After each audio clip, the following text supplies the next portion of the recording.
সুন্দর।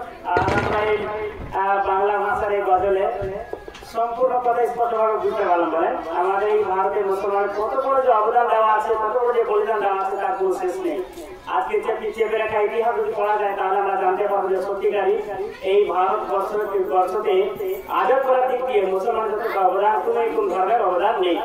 আজকেও যদি আপনি ওই গেটে দেখতে যান তাহলে সেখানে প্রায় 60,000-এরও বেশি মুসলমানের নাম লেখা আছে, ঠিক না? যাই হোক, আমরা নেক্সট পরবর্তী প্রোগ্রাম রেখেছি যেহেতু আসর বার, যার কারণে আমি মনে করছিলাম যে পর্বগুলো খতম করে দেবে এখান থেকে, নাকি বের পেয়ারে ওঠান। ঠিক আছে, যেহেতু রেডি আছে, সাথীরা খুব আবেগ হয়ে আছে যে আমরা একটু দেখাবো, তো এই জন্য আমি দেখে নেবো মেরে পেয়ারে ওঠান।